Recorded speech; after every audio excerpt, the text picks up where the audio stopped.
हर देश अपनी कमाई बढ़ाई के लिए अर्थव्यवस्था को मजबूत करने का प्रयास करता है। इसके लिए उद्योग धंधे लगाता है, खेती को व्यावसायिक रूप देता है, दूसरे देशों में अपने प्रोडक्ट्स के निर्यात बढ़ाता है। लेकिन पाकिस्तान दुनिया का इकलौता देश है जो अपनी कमाई बढ़ाने के लिए भीख मांगता है।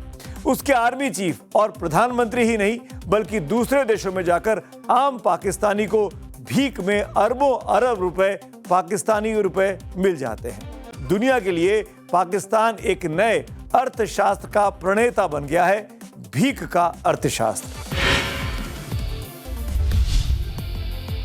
पाकिस्तानी भिखारी भी मानते हैं कि जब पीएम और आर्मी चीफ भीख मांगे तो जरूरत और अवाम मांगे तो जुल्म।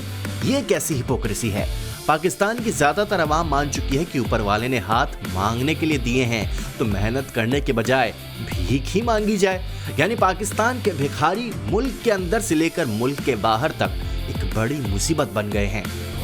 पाकिस्तान के भिखारी रोजाना अरबों पाकिस्तानी रुपए की कमाई करते हैं जो देश की अर्थव्यवस्था के समानांतर एक बड़ा काला धन पैदा कर रहा है। इन भिखारियों को कथित तौर पर हर दिन 32 अरब रुपए भीख मिलती है जो सालाना 117 ट्रिलियन रुपए होता है। अमेरिकी डॉलर में पाकिस्तानी भिखारियों की सालाना कमाई 42 अरब डॉलर है। दुनिया में आपने अजब गजब रिकॉर्ड सुने होंगे, लेकिन पाकिस्तान ने भीख मांगने का जो रिकॉर्ड बनाया है वो न तो इससे पहले कहीं देखा गया न ही सुना गया। वैसे इस तरह का रिकॉर्ड कोई बनाना भी नहीं चाहेगा, लेकिन भीख मांगना अगर आदत बन जाए तो आदत आसानी से नहीं छूटती। पाकिस्तान के रक्षा मंत्री ख्वाजा आसिफ ने वीडियो जारी किया है जिसमें भिखारी परिवार का बच्चा बता रहा है कि भीख मांगने का व्यवसाय पाकिस्तान में कितनी गहरी जड़ें जमा चुका है। इसका दूसरा पहलू यह भी है कि पाकिस्तानी अवाम को अपनी सरकार पर भरोसा नहीं। पाकिस्तान की सरकार के मुताबिक भीख मांगना मुल्क में सबसे बड़ा रोजगार का जरिया है। आबादी का 20% इसी से अपना जीवन यापन करता है। कराची जैसे महानगरों में एक भिखारी औसतन 2000 रुपए प्रतिदिन तक कमा लेता है।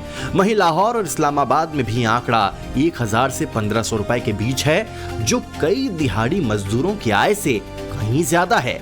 इसके अलावा पाकिस्तान में बच्चों, महिलाओं और नकली विकलांगों को ठेके पर रखकर करोड़ों कमाए जा रहे हैं। यानी एक तरह से पूरा संगठित व्यवसाय बन चुका है।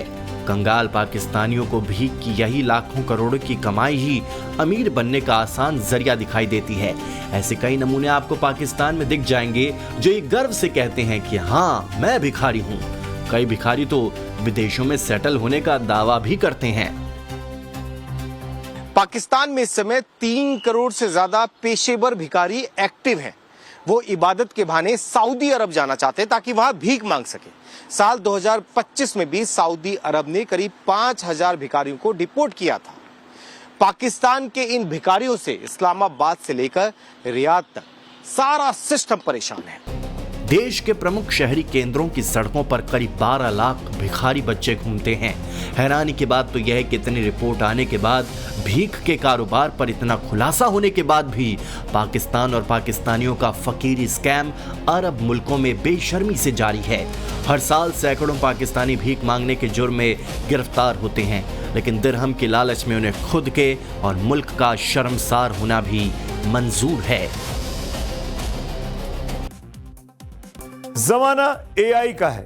एआई यानी कृत्रिम बुद्धिमत्ता यानी आर्टिफिशियल इंटेलिजेंस।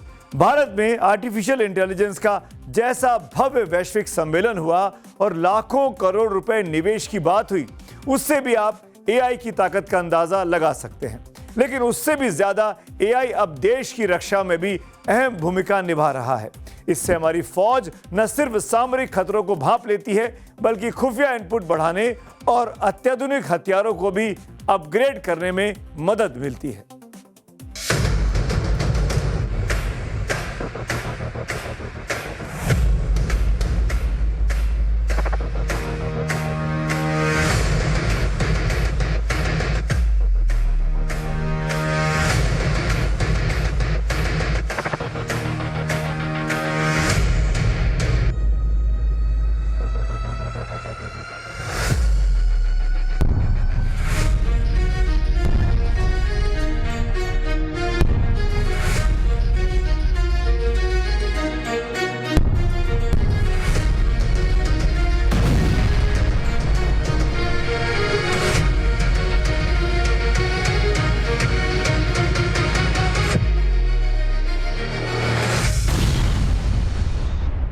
कल्पना कीजिए एक युद्ध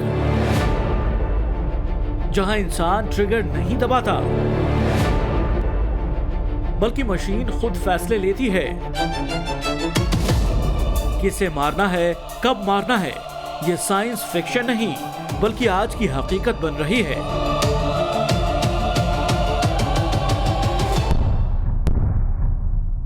एआई से चलने वाले हथियार अब दुनिया भर में टेस्ट हो रहे हैं और भारत भी इस रेस में तेजी से आगे बढ़ रहा है। इसकी झलक एआई समिट में देखने को मिली, जहां एक किलर रोबोट आकर्षण का केंद्र बना हुआ है। डिफेंस फोर्सेस में एआई का इस्तेमाल अब बहुत ज़्यादा बढ़ गया है।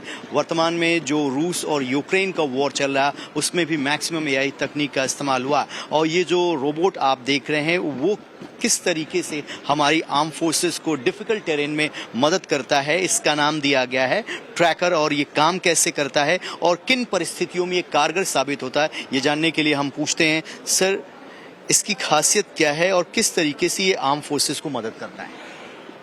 सो बेसिकली इसको क्वाड्रूपेड बोलते हैं और ये एक रोबोटिक डॉग को मिमिक करता है। और क्योंकि व्हील्ड रोबोट्स जो है वो स्टेयर्स पे चढ़ नहीं सकते, पहाड़ों पे चढ़ नहीं सकते, 10 डिग्री से ज़्यादा का इंक्लिनेशन में चढ़ नहीं सकते, वैसे टेरेन्स को कवर करने के लिए हमने ये क्वाड्रूपेड बनाया है। इसमें क्या होता है कि आपको 170 mm का स्टेयर्स चढ़ सकता है, ये 30 डिग्री के एंगल पे जा सकता है, प्लस इसके ऊपर 5 kg का पेलोड कैपेसिटी है। तो उस 5 kg में आप इसके ऊपर कैमरा लगा सकते हैं। कोई हजार्डस एनवायरनमेंट है तो आप इसमें एक रेडिएशन डिटेक्टर लगा सकते हैं। तो ऐसे यूज केसेस के लिए हमने इस क्वाड्रूपेड को बनाया है। आने वाले वक्त में आर्मी की सबसे बड़ी ताकत एआई होगी। वॉर में इंसानों से ज्यादा मशीनें फैसला लेंगी। डीआरडीओ और आर्मी एआई को हथियारों में इंटीग्रेट कर रही हैं। इस ताकत को स्पेस डेटा सेंटर कई गुना बढ़ा देगा, ताकि पलक झपकते ही मिसाइलें दुश्मन को नेस्तो नाबूद कर दें। जो अपर स्टेज आप देख रहे हैं ये पूरा स्पेस में रहेगा। तो टेक्निकली क्या होता है कि ये डेब्रीज बन जाता है जी। ये पार्ट, ये 2 फ्लैप पार्ट, ये बीच में आपका डेटा सेंटर है, बाकी ये दोनों पार्ट एज अ डेब्रीज बन जाता है। बट हमने इसको भी यूटिलाइज किया है अग्निकुल के साथ पार्टनरशिप करके। और ये जो डेटा सेंटर है आर्मी या डिफेंस या autonomous vehicle, robotics, drones, all critical workload जिसको कंप्यूट और कनेक्टिविटी चाहिए स्पेस से और कम और फास्ट अगर आपको डेटा ट्रांसफर करना, तो ये इकलौता सोल्यूशन एग्जिस्ट करता है। और हम ये भारत का पहला अपना ऑर्बिटल एज डेटा सेंटर बना रहे हैं और ये पूरा नेटवर्क करीबन इस साल के एंड से पहले तक हमारा फर्स्ट मिशन लॉन्च होगा। और आने वाले 2 साल में हमारी कोशिश है कि 600 सैटेलाइट का एक ऑर्केस्ट्रेशन या आप कॉन्स्टेलेशंस बोलते हैं वो हम बना देंगे। दुनिया में एक से एक घातक मिसाइलें हैं। रूस की हाइपरसोनिक एवांगार्ड तो 24,000 किलोमीटर प्रति घंटे की रफ्तार से उड़ती है। लेकिन फिर दुनिया एआई इंटीग्रेटेड मिसाइलें बनाने में लगी हुई है, क्योंकि एआई सिस्टम लगने से मिसाइल की मारक क्षमता कई गुना बढ़ सकती है। एआई को सेकेंड वर्ल्ड वॉर के बाद सबसे बड़ा हथियार माना जा रहा है। आर्टिफिशियल इंटेलिजेंस जो है वो किसी भी आर्मी के लिए अगर उसका वो ठीक प्रयोग करते हैं सबसे बड़ा फोर्स मल्टीप्लायर होगा सेकेंड वर्ल्ड वॉर के बाद।